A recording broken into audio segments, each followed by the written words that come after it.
6:15 in Douala. Thanks and welcome to join me. I'm Kejan Henry Atimbe. Now we begin with our headlines.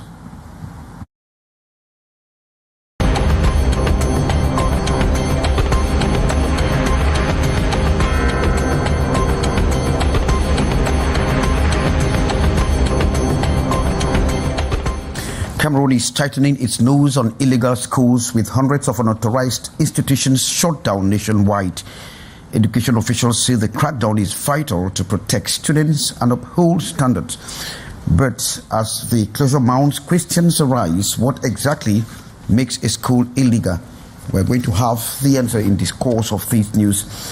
And with the October 12th presidential polls looming, Electoral is summoning political actors to a nationwide consultation forum. At its fifth statutory session in Yaoundé, the Electoral Board pledged tighter coordination for a smoother voter. Top stories. Canal International.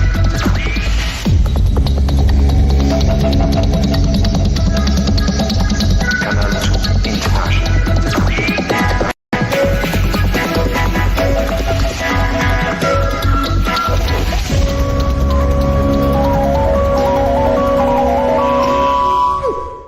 And welcome to join me. We begin from Yaoundé, where clandestine schools, or from Douala, clandestine schools across the Douala have been locked up as unauthorized clampdown, or rather as authorities are clamping down on schools that were illegally erected, and nearly 50 more across the littoral region are expected to be shut down before the beginning of the academic year. Maureen D has the details of those schools to be shut down. Surprised in full activity and registering children for the new academic year, despite being taxed clandestine by the Ministry of Secondary Education. Close to 5 such schools were immediately shut down this Tuesday, August 26, by the governor of the Littoral region, backed by the regional delegation of secondary education. The still placed made it difficult to retrieve documents. The minister identified 73 schools, and here in the Vuri division we have 45, and since morning we are closing those schools who did not have authorization. A majority of the schools shut down August 26 are in broad exchange. Some principals say they were surprised by the visit. There was no formal information about that they will pass by today. If not, we should have prepared the necessary documents in place. So we are taken by surprise. That's why we are making phone calls to see the proprietor is not here, the documents are with her. From establishments like La Colombe to Sauveval International, Victory Bilingual Academic Primary and College, Great International College, Rise and Shine, most of these schools either lacked documents to function and create or mix the two subsystems without authorization. Others had authorization to operate a primary school, but eventually extended by opening a secondary school which is not authorized. Some operated a technical school when they don't have authorization to operate just general education. In all of these, the authorities taxed the founders as acting in bad faith and compromising the children's education, since they are fully aware of the risk operating without necessary documents. In other schools, the environment is lacking. Some combine nursery, primary to secondary in a tight environment. Others are filthy. We are doing this to sensitize parents and students for them not to go and write and register children in those schools. The closure of such schools that began this August 26 in the Littoral region is the beginning, as authorities say close to 50 others will be shut down before the start of the new academic year. Of course, Cameroon is tightening its nose on illegal schools with hundreds of unauthorized institutions shut down nationwide. Now, education officials are saying that this crackdown is very vital, as it's going to protect the children and uphold standards. But as the closure mounts, questions arise. What exactly makes a school illegal? Morindi once more. Cameroon's education authorities have intensified efforts to eliminate unauthorized private schools, raising critical questions why it persists and also about the criteria that define a school's legality. Some of them, they are not patient. They don't want to make things as they have to be. I mean, they don't want to wait to have the authorization of setting before they ask for the authorization of opening. In July 2024, the Ministry of Secondary Education, led by Professor Nalova Lyonga, orders the closure of 71 clandestine secondary schools nationwide. The Littoral region was most affected, with 67 institutions shut down, including 44 in the Vuri division. These closures were due to operations without formal authorization and locations deemed unsuitable, such as proximity to railroads or waterways. They have to construct classrooms and everything. If it's a technical school, we must make sure that we have workshops and all those aspects.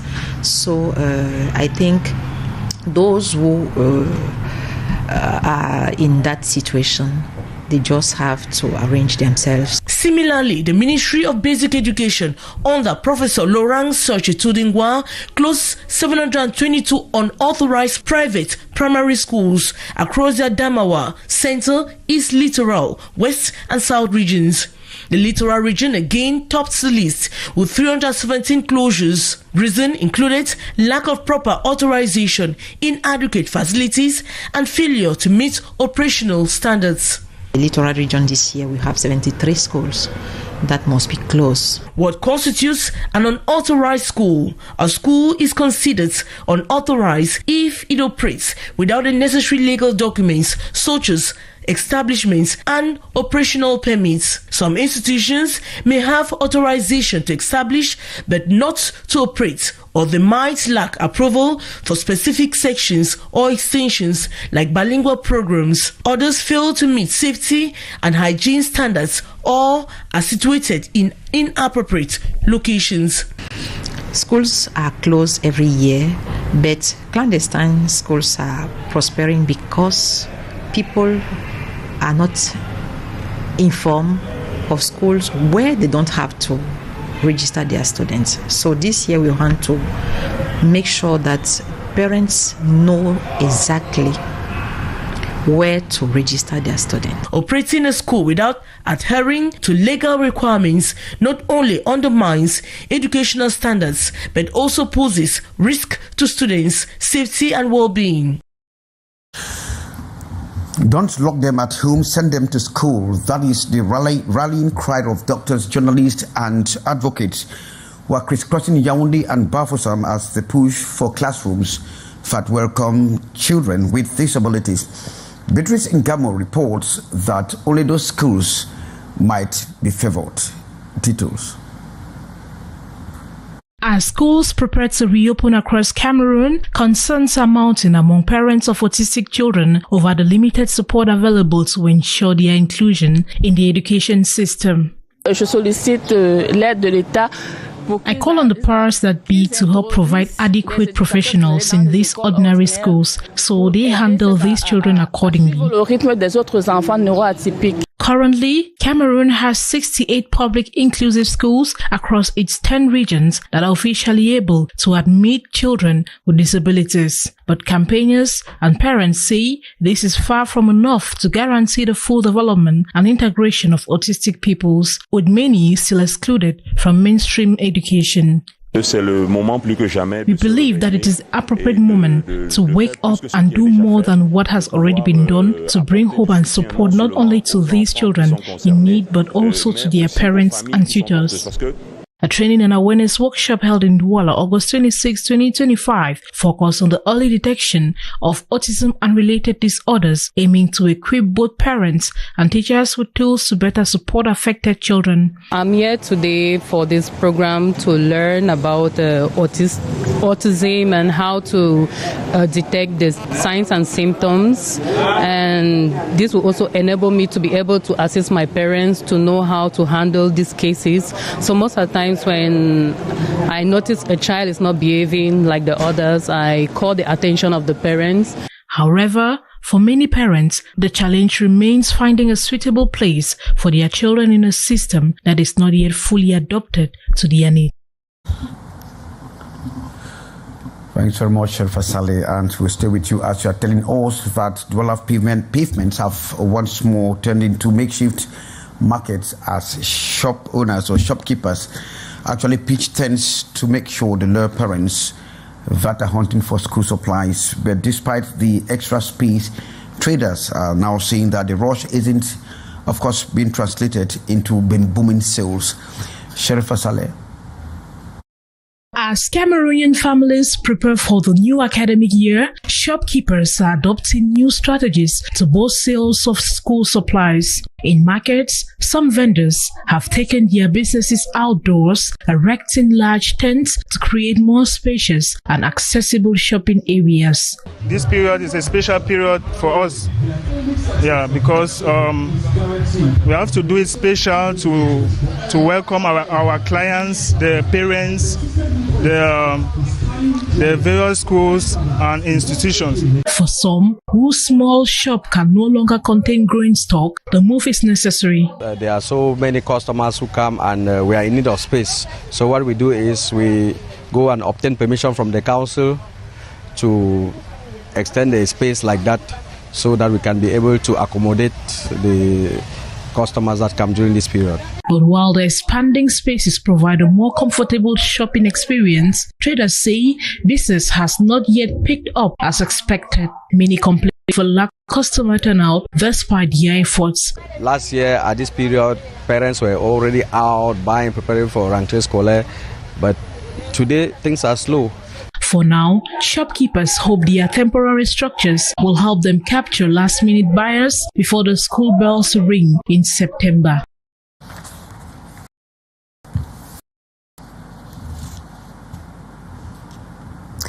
Thanks very much, Sherifa Saleh. And suitcases, school bags, and endless queues. Fumban's bus station is actually bustling as families are scrambling as the clock takes faster for back to school.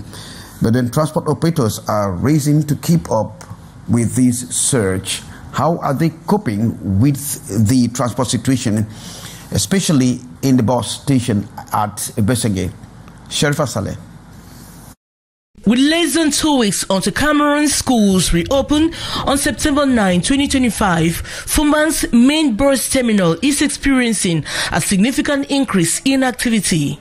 The station is bustling with vacationers eager to return to their cities of residence, leading to long queues at ticket counters and a notable rise in passengers' number. Travelers, many of whom are students and parents, are visibly eager to reach their destinations in time for the new academic year. Gadija Jimulu, preparing to return to Yaoundé, remarked the school year was approaching and was important to settle it before classes begin. I'm heading back to Douala to prepare for back to school for my children. I need to enroll them in a school.